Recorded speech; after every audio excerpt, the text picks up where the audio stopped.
Epektibo na naman ngayong Martes sa panibagong taas presyo sa mga produktong petrolyo. Ang diesel papalo sa 170 pesos kada litro. At para sa latest, makakausap natin ang ating traffic dito, Tito Mondi Lopez, live mula sa Bonnie Serrano Avenue sa Quezon City. Tito Mondi, magkano na nga ba itataas ng presyo ng mga produktong petrolyo? Simula ngayon, Tuesday talaga, di ba? Ang araw na peligro. Ano, Tito Mondi, good morning ba? Kahit na malungkot eh. Oo. Yes, Tito Mondi. Yes, Mami Chiki. Tuloy-tuloy ang aking pagtaas. Ito na, team commute muna na nag-aabang po ng next holiday. Naku po, abang-abang tayo, kaway-kaway sabay. Hey, ito muna, reality muna po tayo. Dahil ito na nga po, ngayong araw na po ay kalimang sunod-sunod na pagtaas po ng tinatawag natin na big time oil price hike. Kaya naman po, dahil yan po yan sa nangyayaring diyan po sa Middle East. At ito, ipapakita po natin sa inyo.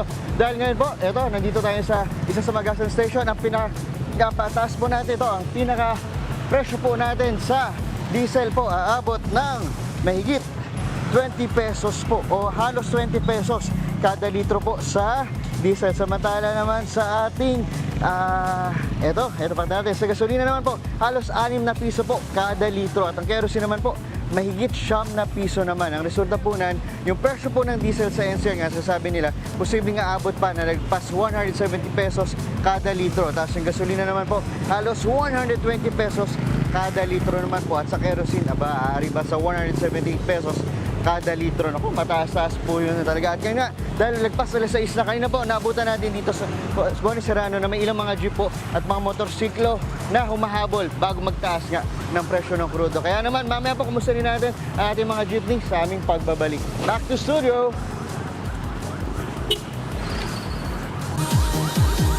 Sige, talon. Parang yung presyong tumatalon. Maraming salamat sa iyo, Tito Mondi Lopez.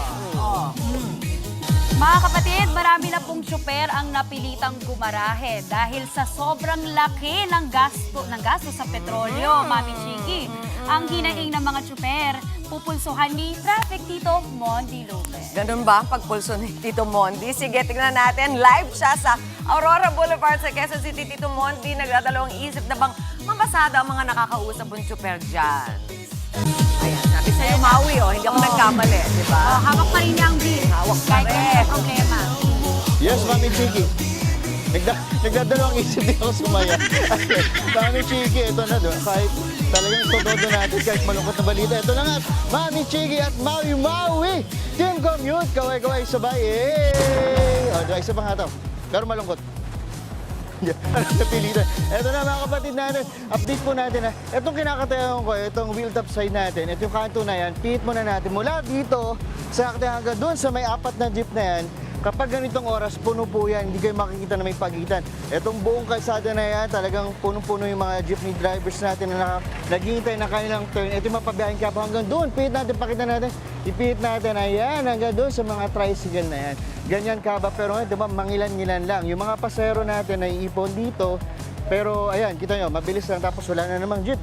Bilang talaga, alanganin talaga dito. Yung mga nakusap natin mga jeepney driver kanina nung umaga, sinasabi nila na talagang yung mga drivers talaga, hindi na sila bumabiyahe. Kaya mismong operator na yung namamasada kasi nga daw lugi naman sila. Kaya yung ibang driver nila, umuwi na ng probinsya, tapos iba naman, nagbenta na lang, nagnegosyo o ano namang ginagawa nila. Basta wag na lang daw silang bumaya kasi nga napupunta lahat sa krudo. Kaya naman, eto, comment saan natin, tingnan may tricycle. Sakto, may mga ito itong driver, ito mukhang driver sa atin ito. Sir, good morning. Tito Mondi po, good morning, sir. Ito, good morning po. Sir, ano kayo, sir? Driver, operator? Driver, sir. Driver, operator. Driver, operator. Ang sarap ng kinakain niyo na. Sir, dati dalawang ulam. Ngayon, pansit kanin na lang. Papansin na lang. Sir, kumusta biyahe natin ngayon? Nagtaas na naman ngayong araw. Yun na nga, sir. Ito na yung huling araw na hininga namin. Walang-wala nang ihihinga. Kung gusto mo magsakripisyo na driver, ihatid mo yung mga commuters, yun na lang ang magagawa namin. Sana may magandang loob na mga commuters na maintindihan kami. Hindi naman lahat. Pero sir, di ba tama sir, nung nabanggit mo na yan, di ba meron daw po mga pasahero na rin, hindi na nangunguha ng sukli, di ba? Opo, Parang ganyan. mayroon na po. Marami na po ng Opo. ganun. So parang yun yung tulong nila sa inyo, sir. Opo. Sir, yung kadalasan di ba kayo operator, magkano ba taga pinapaba-boundary nyo? Magkano yung presyo? Usually dito, sir, mga boundaryhan dito sa amin, 800. 800. 900, Oh, 750. ngayon, kayo nararamdaman nyo bilang kayo na mismo nagde-drive ng inyong jeep. magkano po? Yung 800, magkano take home nyo lang? Nung nakarang araw, sir, medyo maganda-ganda pa. Naka-take home pa ako ng 900 kasama na yung boundary doon. Ito ngayon, nagtaas, magkano na? Ngayon, sir, wala na. Wala na po talaga. Last na lang yung 18 pesos na na-income namin, ipinataw pa ng gobyerno ngayong umaga. Aba, Dapat pinatay na lang kami sa kalsada. Huwag naman, ba't naman pa to? Ganun naman ako, sir eh. Ganun na lang na lumalabas eh. Kaldero namin, mawawala na ng bigas eh. Pamilya namin. Ba't hindi na po, duguan na talaga, sacrifice.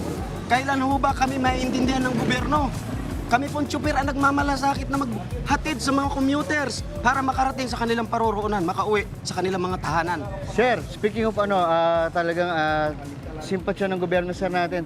Balita ko, di ba sir, may nag-ayuda na Tama, bigyan ng may ayuda ayuda. dito. Kayo ba nakakuha kayo ng Nga ayuda? nga po ako, nga. Nakakuha kayo ng ayuda? Wala bilang po, operator? Kasi wala po. hindi Wala po ako sa nakakuha. Masterless, sa DSWD, sa LTFRB, wala. Wala po ako nakuha. Kahapon nagbaka sakali ako pumunta ng LTFRB. Nag-apply ako para makakuha. Kailan pa? Kung ako ay naghihingalo na, 50-50 na nga kami ngayong araw na to. Sige sir. So kailan pa nila ibibigay ang para sa aming mga tsoper? Kailan pa? Kaming tsoper ang nagsasaper sa kalsada, sa diesel, para may hatid ang mga commuter. Pero ang gobyerno nasaan? Wala. Hindi kami inintindi. Ayan na sir. Ang ayuda po, para lang yan sa mga nasa masterless. Yung wala sa masterless, mamamatay harap-harapan. O sir, dahil walang ayuda sir, ang diskarte Wala. ginagawa po ninyo. At sa tingin ko may kasama din kayo dito ng operator sir, sama natin. O sir, salamat. Ayan po. Eto, sama natin si sir. Talagang nakapamewang na sa akin eh. Ito, pinamawingan ako. Sir, ano pangalan natin? Si Alias Pupong po. Alias Pong. Opo. Alias Pong, driver operator din po. Opo. Sir, kumusta biyahe natin ngayon? Ito nga po, parang diesel lang ang napunta ngayon eh. Kasi 800, ang diesel namin, pa isang ikot ay 750. So, 50 lang, kumain pa kami, hindi wala na. Nasaan po yung driver niyo talaga? Yung anak ko po nandun, titinda na lang ho ng gulay. Tumigil na din. Opo, tumigil na. Kayo po, may wala ba kayong plano? Dahil kung napupunta naman since kayo operator, iba na lang po gawin ninyo. Sinubukan ko nga lang po ngayon eh, kasi isang linggo na akong hindi bumiyahe. So ngayon po, anong plano niyo? Tatapos ito buong araw, hindi na? Susubok-subukan lang po kung mayroon pang pasero. Kung wala, uwi na lang din. Uwi din po saan? Sa Montalban pa po. Montalban, saan? O tay, dahil ganito mga pinagdadaan natin, ikaw nag-almusal ka na kuya? Po. O, sagot ko na yung almusal mo. Nag-almusal ka na po ba? Po. O, very good. Nagbayad na po ba kayo? Bayad na po. Ayun, buti na yun. Nagbayad na ba kayo? Sagot ko na. Bayad na po. Bayad na. Ito na, tay. Tapos kuya, sagot ko na yung sabaw nila. Kuya, eto driver din. Driver po kayo, di ba? Opo, sir. Opo, kumusta po? Mahirap din ano Mahirap natin. talaga anak buhay namin ngayon. Umpisa nung... Pero lalaban pa rin po tayo. Opo, sir. At dahil nag-almusal na din po kayo, Natatapos lang, nagbayad na po ba kayo? Hindi pa po. Naku, mukhang dalawa abon na natin ngayon. Ayan muna ang ating update. Ingat po kayo sa mga biyahe po ninyo. Back to studio. Pero dyan, magpa-music muna tayo. Eto na. Pasayin muna natin ang ating umaga dahil may almusal tayo. Ayan, beat natin. Di ba? May pa-music ba? May sumawi, meron kami. Sir, sa'yo tayo lahat. Hawak mabit. Yes, sa'yo. Lahat. Di ba? Sir, gano'n, sir. May pa-music kami. Back to studio. Sir, okay. Ito na lang. Sabi sa'yo talaga, Monty, dahil napapangiti mo pa rin sila mga super. Correct. Napapangiti niya. At yung beat, mami, galing sa Bewa. Diba? Tito Mondi Lopez. Hawak mo hips. Okay. Thank you so much. Tito Monty Lopez mula sa Sige, kembot pa, Mondi. Mga kapatid, Mondi Lopez po, manatiling updated sa lagay ng trapiko sa mga pinakaabalang kalsada sa Metro Manila. Mag-follow at subscribe na sa social media pages ng News 5.